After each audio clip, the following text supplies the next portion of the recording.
Hi, thanks for being here. I think I'm maybe ready to write that book because I have been writing my last several posts instead of just saying it just from my memory.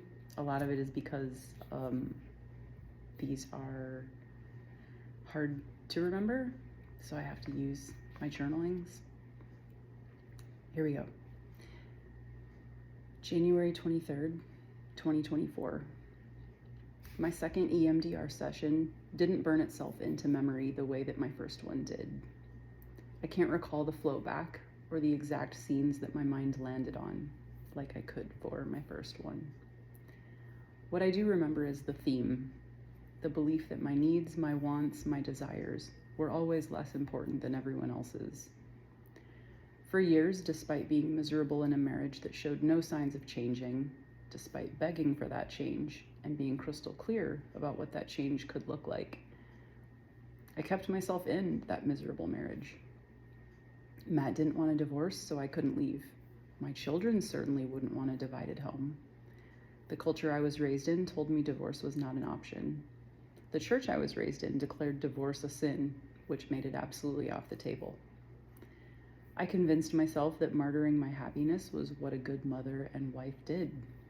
But what EMDR unearthed was the clarity that martyrdom helps no one. Staying stuck wasn't noble. It wasn't protecting my girls. It was teaching them that if they ended up in the same position someday, they should stay too.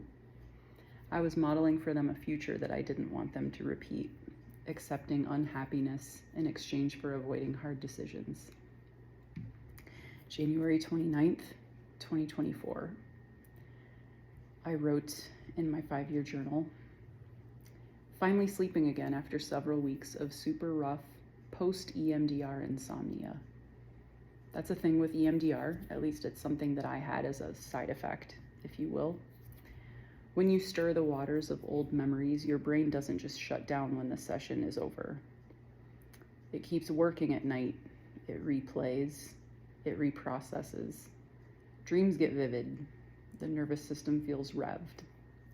For me, it meant lying awake for hours as if my body was saying, we're not done yet.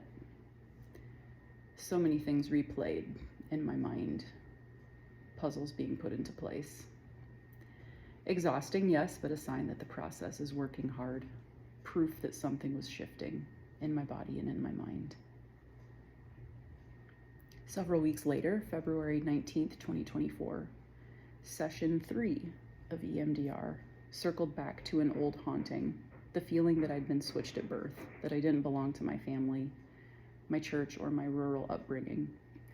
I remembered sitting in church, noticing rules that felt bizarre and man-made, watching everyone accept them and thinking, am I the only one who sees this hypocritical performative holiness? Is this not the emperor with no clothes? That loneliness shaped me. The isolation of that realization was crushing. But EMDR gave me space to sit with it again, but with compassion and wisdom of who I am now. And then there's silence in my journal for about a month after that. But not silence in my life, because my therapist had been right. She had told me, when you finally do EMDR, I have a feeling that the decision about your marriage may not even feel like a decision. The path forward will be clear. And she was right. After 3 EMDR sessions and continuous weekly therapy during that time as well, my EMDR sessions were not back to back. After those 3 EMDR sessions, it was crystal clear. The marriage needed to end. The marriage needed to end for me because martyrdom wasn't healing me, it was erasing me. Staying was eating away at my health, my identity, and my spirit, and leaving meant reclaiming myself. The marriage needed to end for my daughters because children learn more from what we model than what we say. And if I stayed in misery, they'd absorb that as normal and possibly accept the same dynamic in their own futures. That their needs don't matter, that love means living on eggshells, that survival is more important than thriving. Leaving meant showing them that love should never mean losing yourself. If I left, I'd be teaching them self-respect, boundaries, the truth that their peace and joy matters. The marriage needed to end for Matt because keeping him in a marriage with a partner who was half alive, numb, and constantly battling despair wasn't fair to him either. Even if he didn't want the divorce, the truth was that he deserved the chance to build a life with someone who actually wanted to be with him. After those EMDR sessions made it clear what I needed to do, the next month or so was endless debates. They swallowed my early mornings and the late nights. The 5 a.m. block that I had built for myself, mobility drills and weights, had disappeared because that became the time for arguments. Always when the girls were asleep, never when they were awake, hence early mornings and late nights. The content of those debates was reminding him the list of pleas that I had been repeating for more than a decade. I needed you to say nice things to me. Even the most basic of compliments would have been lovely. I'd been asking for more verbal affirmation for easily over a decade, and he just couldn't. He could lavish my daughters with praise, telling them how beautiful and wonderful and talented they were, and they absolutely deserved that. But so did I, and to me, he had nothing kind to say. At one point, years earlier, I'd lowered myself to even begging. I'd love to hear you just say you're doing a good job as a mom, but that never came either. Meanwhile, I complimented him often. Words of affirmation flow easily for me. I genuinely enjoy giving them. I liked the way he looked, the way he dressed, the way he fathered. I told him so, not only privately, but in front of the girls, because I wanted to make sure that they heard that kind of love spoken aloud. Physical touch was the same story. He rationed it, keeping it to once a week, and only if it was tied to intimacy. Whereas I craved everyday closeness, a hand on my back, a hug in the kitchen, moments of connection. But his response was always that he just wasn't like that. Eventually it had become obvious, and I stated, we're simply not compatible. This isn't even you against me against you at this point. It isn't right, it isn't wrong. We're just different people with different love languages. And that's on me. I knew that from the start. I could see from the start that physical touch and words of affirmation were not your love language. And I erroneously thought that love could change that. That if I loved you enough, it would shift. And that's not fair to you, that I had that hope and expectation. But that shift didn't happen, and it's not fair to either of us to keep pretending. He would counter with promises. I can change. I can do all of that if we just stay together. But I stopped him. No, because now it feels like you've made my desires into a checklist, and I don't want to live that way. I don't want to have to prompt you or wonder if the only reason you're complimenting me is because I begged you to. I don't want it to be a task that you grit your teeth through. I want it to flow naturally because you actually want to. Otherwise, it will exhaust you at some point if it's something you always have to be trying to do. And if it doesn't come naturally after all these years, it never will. Plus, if it's something that you could have just always pulled out and made available, why did it take me being serious about divorce for you to actually find it within yourself to do it? What I'd always wanted and clearly asked for repeatedly wasn't complicated or extravagant, just the basics of kindness, affirmation, a hand on my back in the kitchen. But those basics had always been withheld, and I could no longer lie to myself that a sudden flood of promises would undo years of absence.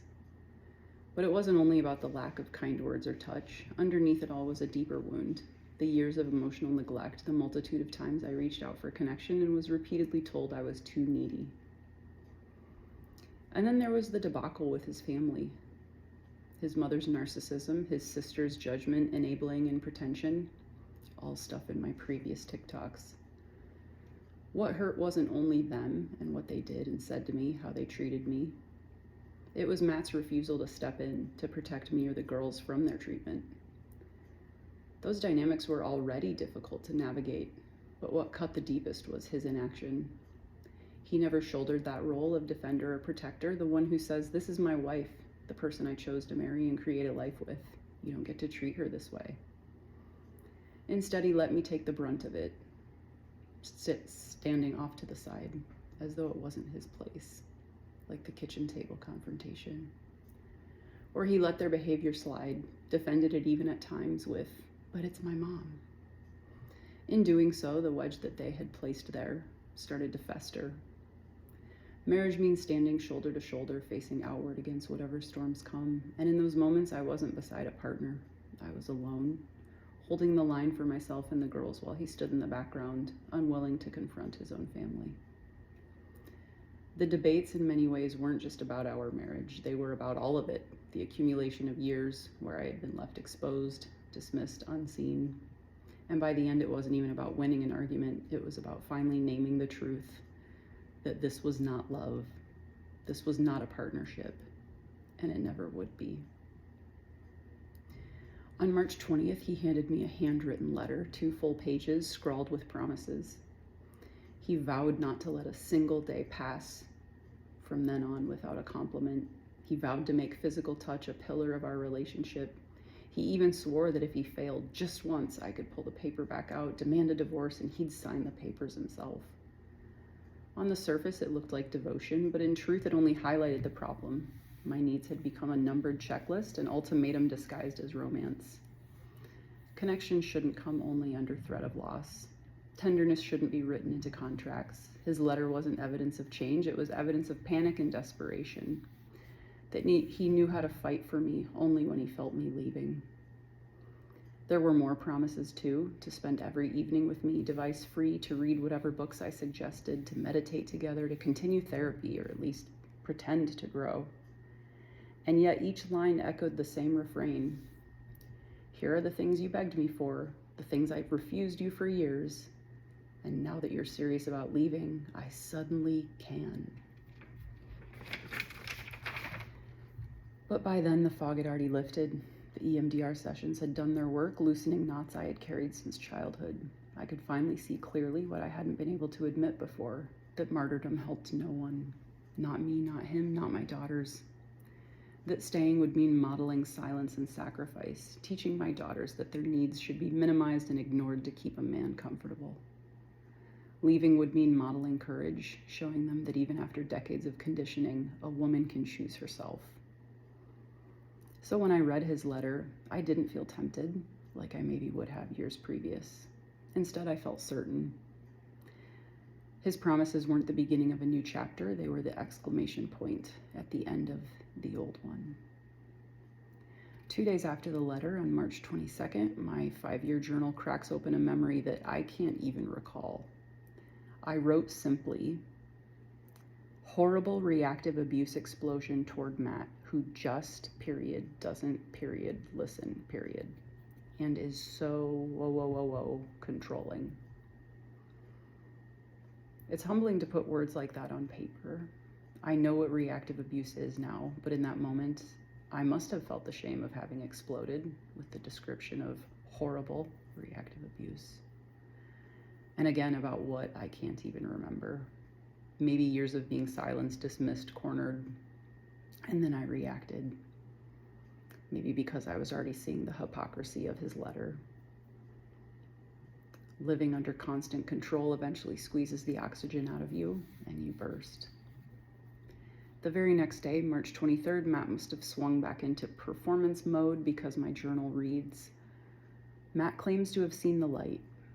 Nice convo, but had it in the past too.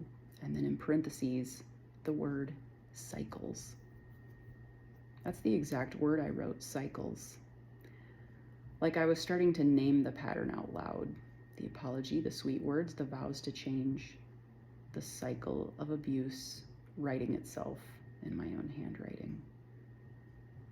And then March 24th, Matt still in denial over the fact that desperation does not lend confidence to a perfect new Matt that he's claiming he can become if only he's given one more chance. His denial was blinding. He truly seemed to believe that if he pushed hard enough, promised enough, pleaded enough, I'd forget the years behind us. That his sudden desperation would somehow look like transformation.